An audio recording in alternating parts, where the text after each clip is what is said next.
May I ask, Ms. Garma, again, why were you crying as you were reading your affidavit earlier?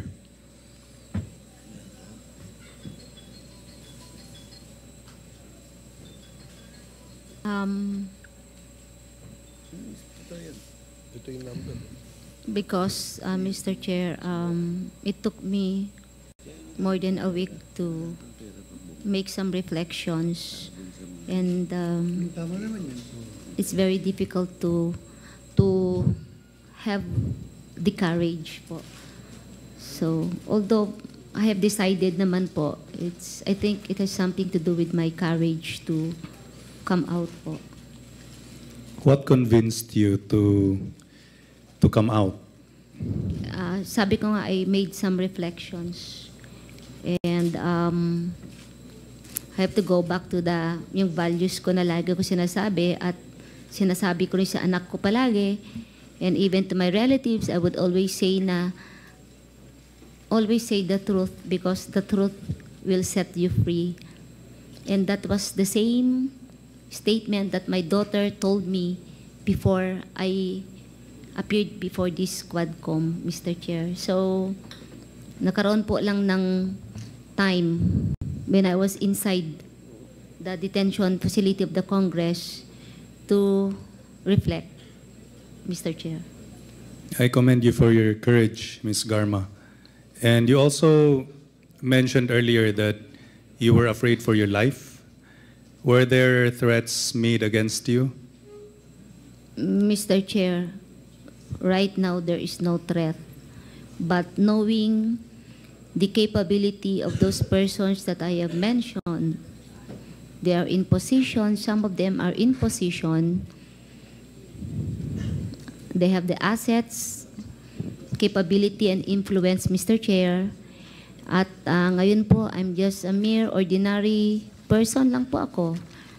I don't have position, I don't have power, ganun din po ang mga relatives ko. And sino ba namang hindi rin matakot? Which is normal po. In paragraph number 13, you said that Mr. Leonardo informed you that he stayed at a hotel for 3 days, during which the President directed him to organize a task force similar to the PAOK-TF. So what is the name of this new task force? Wala po, Mr. Chair, hindi na po nalagyan ng pangalan. Kasi naging simple na lang po na sa CIDG Region 11 na lang po ang parang pinaka, how would you call this? Parang pinaka focal area o focal point. So hindi na siya ganun ka-structured na may mga specific officers to handle per area. Kasi na-mobilize din po mismo na yung RD, yung PD, and Chief of Police. So itong task force na sinasabi niyo po, hindi po nagawa po yan, Mr. Hindi siya Chair. nagawa, or meron pa ring team pero hindi siya official? Yung team po, it's more on consolidation, encoders, in charge in the payout, monitoring, mga ganun na lang po na simplify ang setup po dun sa office ng CIDG 11. Tapos sinabi nyo, so nandun sila sa CIDG 11. Yes, So parang may parallel force dun sa CIDG 11 na secret na gumagawa ng ganitong war on drugs. Hindi naman po secret, Mr. Chair, kasi lahat naman ng Chief PNP, RD, PD, Chief of Police, alam naman nila na nandun talaga. It's not a secret. It's known sa lahat po ng officers yan. It so happened na in addition to their mga duties, nadagdagan lang po. Yan po. Yung sa Region 11, CIDG. Yes po, Mr. Chair. In paragraph number 14, you said that when Leonardo relayed this information and urged me to join the task force, you refused, right? Opo, Mr. Chair. And you said that your reason for refusing is your lack of experience in handling such operations. But was there any other reason why you refused to be a part of this? Yes, Mr. Chair, aside from that, kasi during the time, there was an instruction from the President. I was there, Bongo and Leonardo was also there, when the President mentioned to us that he wants me to join the team sa Malacanang to handle police and military affairs. Kasi po, sabi niya, it's too much kay Sen Bongo na i-handle lahat ng ahensya.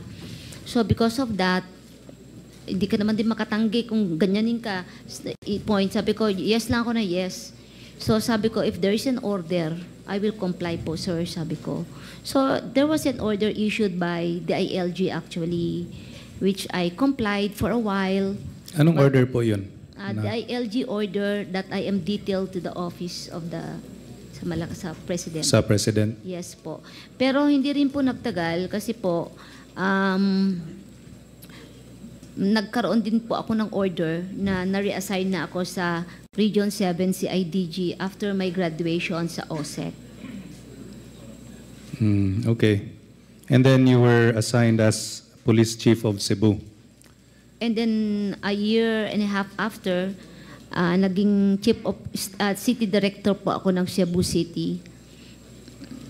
In fact, that was actually offered to me by General Sinas, yung position na City Director. I have no intention nor interest to the position, but since it was offered and I realized po na magandang break po sa career kasi City Director. So actually, it took me for a while para pag-isipan kasi during that time po, yung Region 7 na CIDG ay located lang po sa loob din mismo ng Cebu City at nakikita ko po na napakalaki ng problema ng Cebu City. And I was thinking kung makakayanan ko ba na i-handle yung administrative and operational concerns and issues ng Cebu City, which is during that time naman po, si General Sinas is very supportive. I have high respect on him. And sabi ko, mukhang maganda magtrabaho with him because marunong siyang mag-support sa mga tao sa ground during that time. Why were there a lot of deaths during your time as Chief of Police in Cebu? During that time po, sa Cebu City, I think there was this intense police operation kasi hindi lang naman po Cebu City po, Mr. Chair. Kung titingnan mo kasi yung statistics, pag nangyari sa Cebu Island, naging Cebu City ang tingin. Pero kung himay-himayin mo po yung statistics, makikita mo na Lapu-Lapu pala siya, Mandaue, Cebu City, Cebu Province. Pero pag sinabi mo kasi Cebu, it appeared po na buong Cebu City. And then during that time po, hindi lang po ang police station na nag-ooperate. Meron po tayong ARSOG, Regional Special Operation Group, which is being managed by all R2s. Tapos meron pang PISOG, like Provincial Special Operations Group. And then meron pang PIDEG na nag-ooperate. May CIDG din na may territory per province. So, pag makikita mo po yung statistics, it would be ako po, maganda rin tignan po, sino nag-operate para makita natin kung sino yung liable. Kasi pag titinan mo ko yung statistics, kukunin mo, kung saang territory, it appeared na yung police station na yon ang may gawa o may trabaho. So, pero may iba-iba palang mga organizations na naka-overlap. Yes, Mr. Sa Chair. same geographical area. Yes, Mr. Chair. Saka ina-allow during that time yung tatawid ka ng area as long as you coordinate sa mas mataas na level. So halimbawa, ako Cebu City, yung drug personality ko na target ko sa Cebu City ay nandun pala sa Cebu Province, I will just ask clearance sa regional office and coordinate with the provincial officer so I could go sa territory niya. So that's how it works. Same with from one region to another region. Minsan from Luzon, pumupunta pa po ng Mindanao, Mindanao to Visayas. Ganun po noon ka-aggressive yung campaign. Okay. You said in paragraph 21 that during the initial 3 months of his assignment, you facilitated all meetings between Leonardo and Bongo at Leonardo's request. What did they meet about? Hindi po ako kasama sa mga meetings, Mr. Chair. I will just ask for a schedule para sa kanya po. Hindi po ako kasama. But after the meeting naman na pag-uusapan, na pagkukwentuhan, it's more Anong on... kinikwento? Kasi kung halimbawa, dahil paki-arrange mo ako na meeting, isasubmit ko lang itong like structure, or I will submit a report, or I will update them. Kanino daw niya isasubmit? Kay Bongo po. Yung Mag-updating siya, yung magsasubmit report siya ng ng report. ano po? I do not know, Mr. Chair, kung ano yung laman, and I do not know din po kung ano yung update. Pero hindi yun report sa regular police work?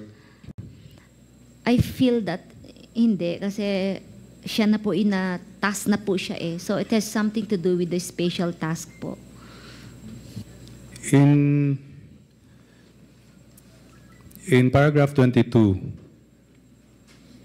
you said that Leonardo informed you that he had recalled several trusted personnel, namely Lester Berganio and several others, to serve as operatives for the task force.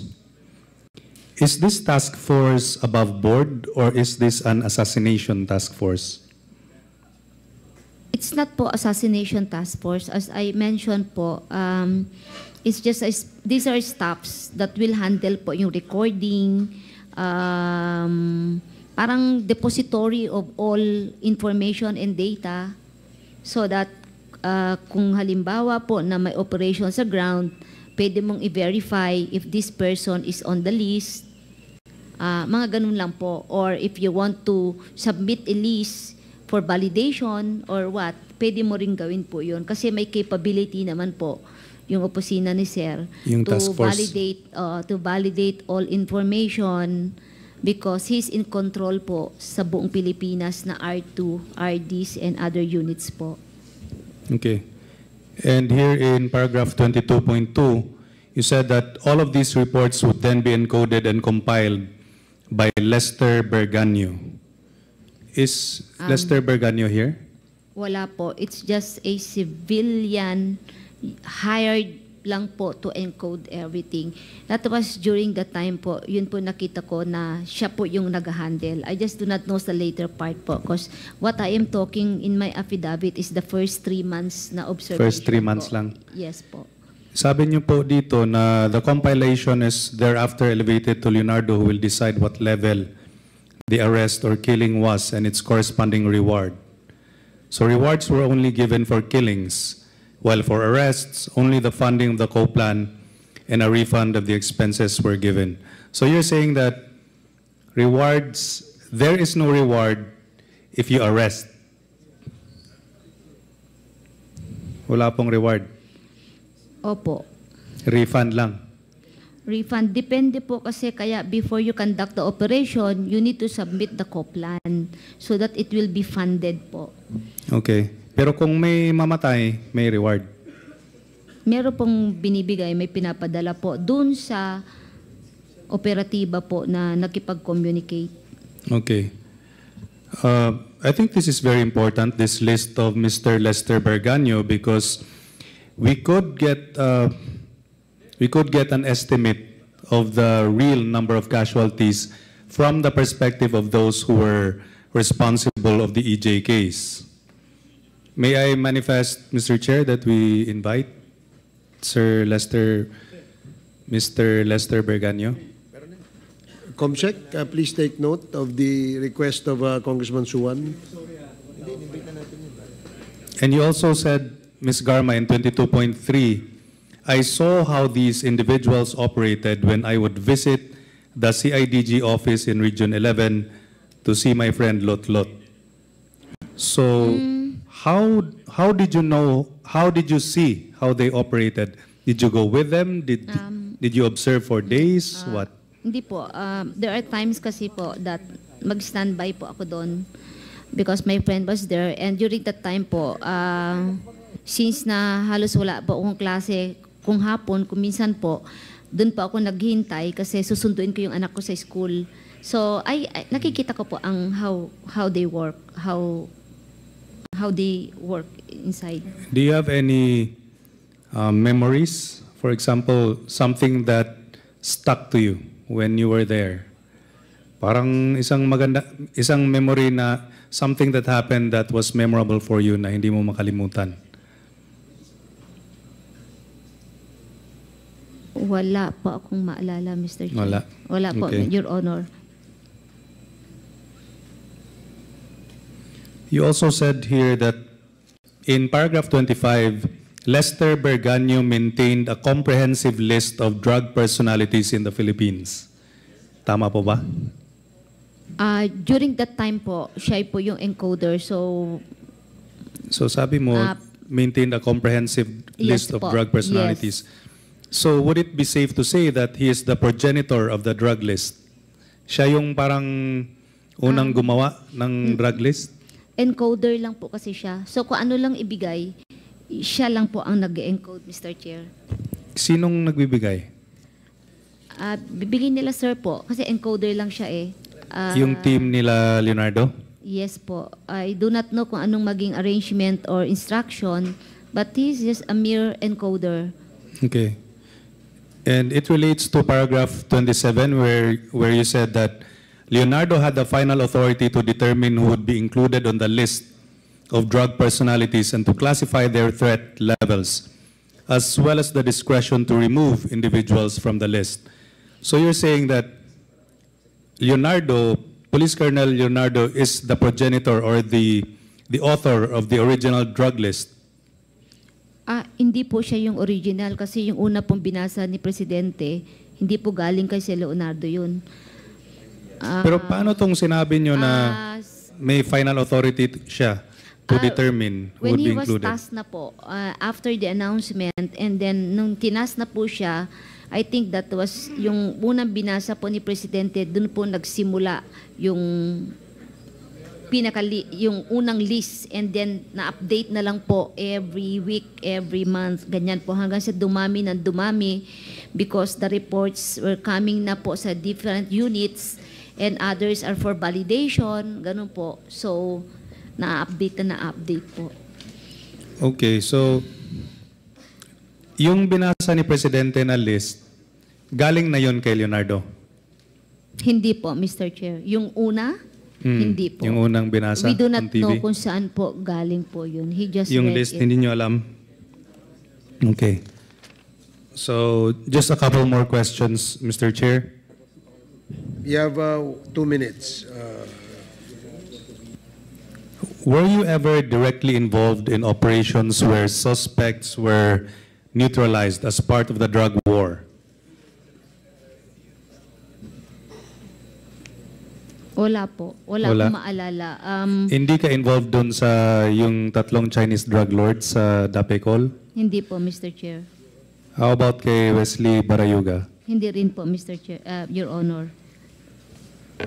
And last question.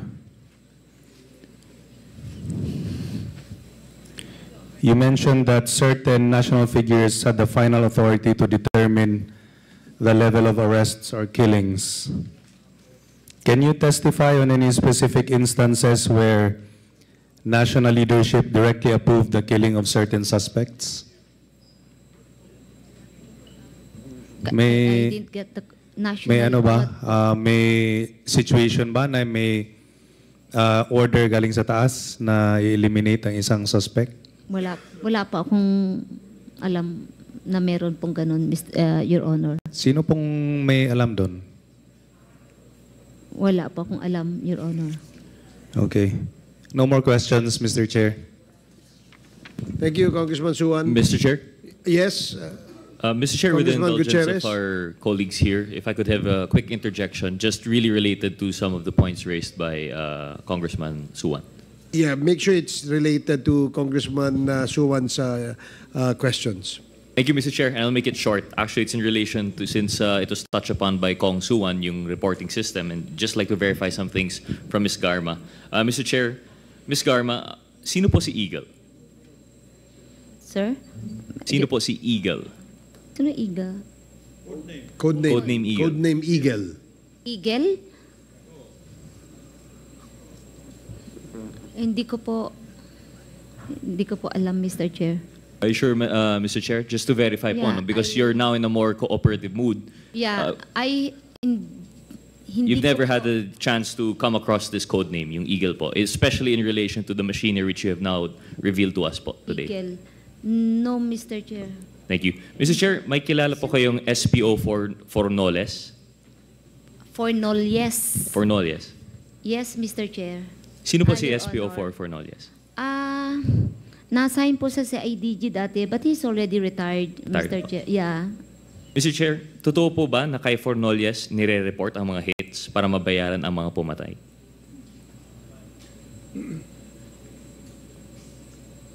I'm not sure. What I heard kasi is kay Serbo tinetext.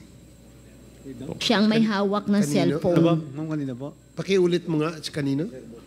Ang pagkakaalam ko po ay ang may hawak ng cellphone is si Serbo. Sir po. Serbo. As to kay Fornolias po, I'm not familiar. Pero before nag-retire si Fornolias, active pa siya, ay nung mga time ng war on drugs, andun, active pa po siya. Pero as to his participation, I'm not sure, Mr. Chair. Thank you. Mr. Chair, just a few more on that. Because this was also touched on previously, but at that time, si Ms. Garma was not cooperating. There was already an allegation that Leonardo, sa kanya daw po nanggaling yung reward money. Saan naman kinuha ni Leonardo, if you would know, Ms. Garma? Yun, Mr. Chair, I heard from Pedro, there was a time na lumabas siya na sa IDG, nagkakamot ng ulo kasi namumblema na siya. According to him, is malalaki na yung pera na pumapasok sa accounts niya and kinakabahan na siya sa mga pinapadala galing kay, minention niya kasi yung pangalan ni Muking, Mr. Chair, kaya I presume